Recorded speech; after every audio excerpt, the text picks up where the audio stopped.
మీరు నేనే రే నిన్ను చూసి నిజమైన పోలీసు అనుకుని భయపడ్డాను రా. వీళ్ళు కూడా నాలాంటి పోలీసు వాళ్ళేనా? ఉండు తొందరపడకు. షాపులో ఇంకా జనం ఉన్నారు. షాప్ ముందు మన పోలీసు నుంచుని ఉన్నాడు. వాడి టైం చూసి ఇలా టోపీ తీసి సిగ్నల్ ఇస్తాడు. అప్పుడు లారీలో ఉన్న పోలీసు వేషాల్లో మన వాళ్ళందరూ వచ్చి లోనికి వెళ్లి సామాన్ తీసుకుని లారీలో వేసుకుని వెళ్తారు. అది గది ప్లాన్. పాప నువ్వు నుంచున్న చోట నుంచో.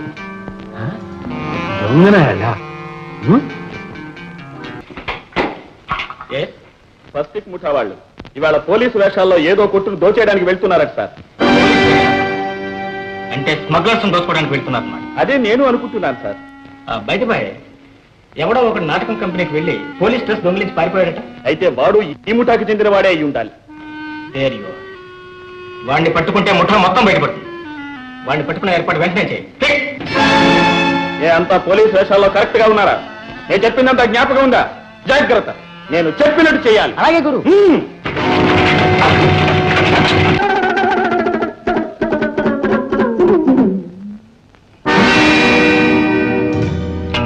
మీరు నేనే రే నిన్ను చూసి నిజమైన పోలీసు అనుకుని భయపడ్డాను రా.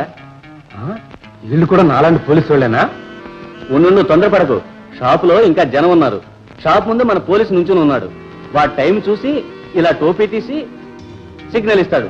అప్పుడు లారీలో ఉన్న పోలీసు వేషాల్లో మన వాళ్ళందరూ వచ్చి లోనికి వెళ్లి సామాన్ తీసుకుని లారీలో వేసుకుని వెళ్తారు. అది గది ప్లాన్. పాప నువ్వు నుంచున్న చోట నుంచో.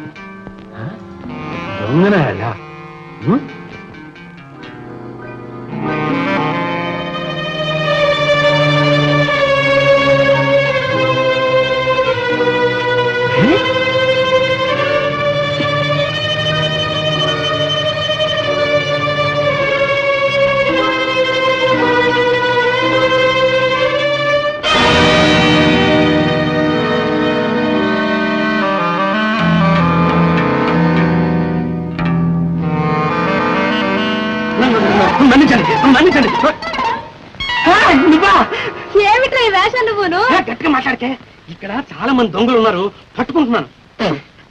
నువ్వా? వేరే నువ్వు చిన్న పని చేసి పెట్టాలి. పోరా, నీకేం చేసేది? గారి నీకు దండం పెడతానే. వాళ్ళందరూ లోపల దూరిన తర్వాత బయట తాళం పెట్టేస్తాను. నువ్వు ఇన్స్పెక్టర్ ప్రసాద్ గారి దగ్గరికి వెళ్ళి దగ్గరామే.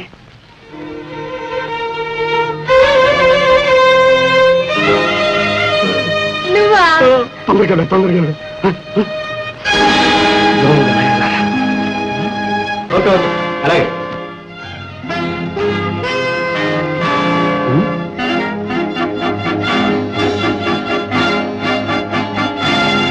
గురు ఆజ్ఞ. గురు గురు సరే.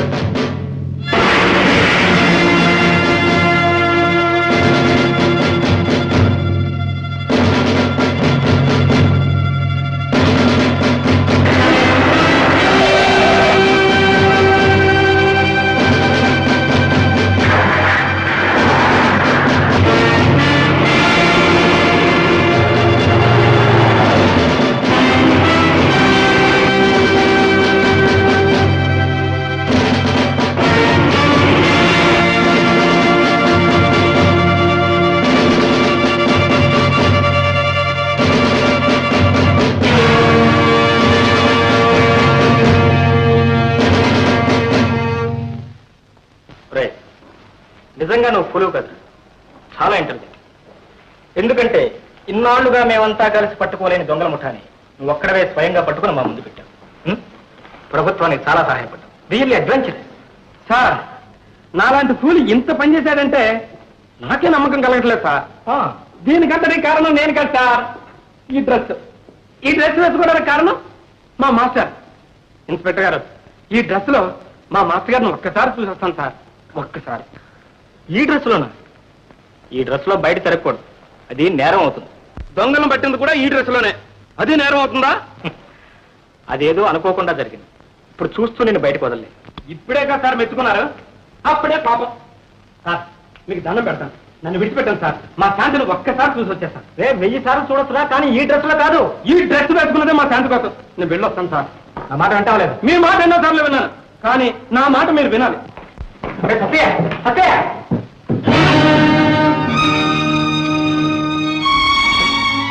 ఇది నీదే కదూ?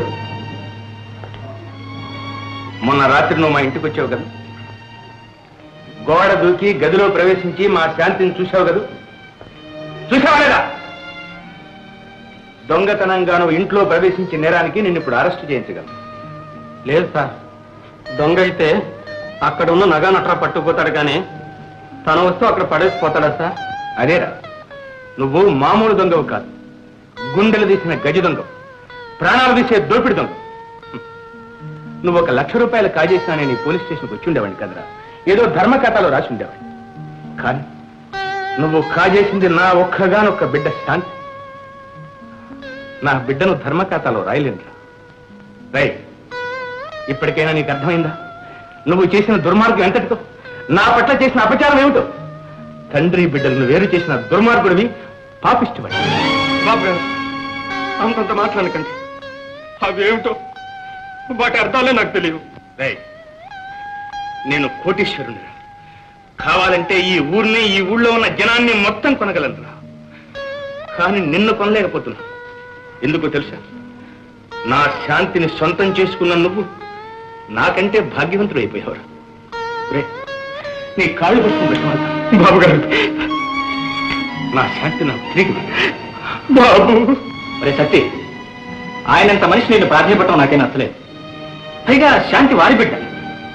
నువ్వు శాంతిని చూడటం మానేస్తే తన బిడ్డ తనకు దక్కుతుందని ఆయన నమ్ము. నువ్వు అలా చేయటమే. అలాగే చేద్దాం. శాంతిని నేనెందుకు చూడాలి? చూడండి, నేను శాంతిని చూడను, కానీ శాంతి నన్ను చూడకుండా ఉండగలవా?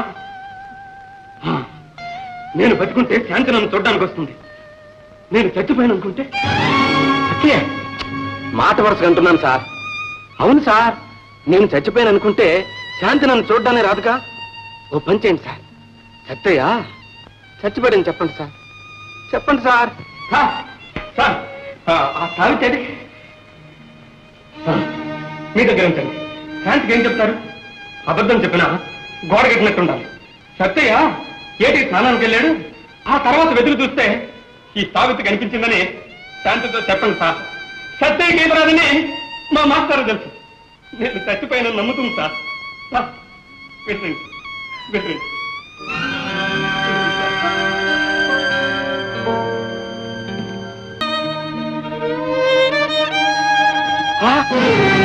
మీరెందుకై వచ్చారు? మాట్లాడని చూద్దామని కూడా తప్పైపోయిందా? అదేమో మాకు తెలీదయ్యా. ఇన్స్పెక్టర్ గారు నేను పిలుచుకురమ్మన్నారు. పిలుచుకురమ్మన్నారా? ఇక నుంచి అవసరం ఉండదే. ఉండు, ఇన్స్పెక్టర్ గారిని అడిగి కొట్టులో పడుంటాను.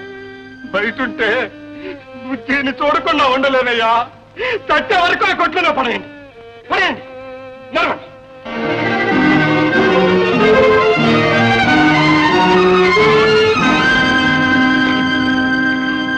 పోలీస్ స్టేషన్ కి రోజుకు 3 సార్లు వచ్చేవాడిని. నన్ను పిలిపించడానికి 2 పోలీసులు పంపిస్తారా? అక్కర్లేదు సార్, నేనే వచ్చాను. రండి సార్, రండి. మీకేం కావాలి? ఏం కావాలంటే చేసుకోండి సార్.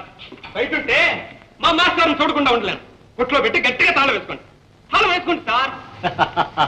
ఎందుకు సార్ నవ్వుతారు? సార్, ప్రపంచంలో ఉంటే పోలీసుగానే ఉండాలి, లేకపోతే ఖైదీగానే ఉండాలి. పోలీసు ఎలాగ అవ్వలేనక ఖైదీగానే ఉంటాను సార్. ఖైదీగా? ఖైదీవి కాదురా ఫూల్. ఇప్పుడు నీకు పోలీసు ఉద్యోగం వచ్చింది, అది చెప్పడానికే తమని పిలిపించాను. నిజంగానా? నువ్వు ఒక పెద్ద దొంగల ముఠాన్ని పట్టుకున్నావని ప్రభుత్వం నీకు 116 బహుమతిగానే ఇచ్చింది. నీ కోరిక తెలుసుకుని నీకు పోలీసు ఉద్యోగం ఇచ్చింది. పోలీస్? నేను పోలీస్? నేను పోలీసు అయ్యాను సార్. చెప్పయ్యా, రామయ్యా, ఏమయ్యా, నేను పోలీసు అయ్యానయ్యా. ఎప్పుడు తప్పు చేసావో కొట్ట పడతాను, జాగ్రత్త. నువ్వు కూడా పోలీసేగా? Left right, left right, left right, left right, left right, left right, left right. Sir, police dress ఎక్కడ sir? Left right, dress sir. నీకు పోలీసు ఉద్యోగం కంటే పోలీసు డ్రెస్ ముఖ్యమరా? ఏం మాట్లాడకూడదు. డ్రెస్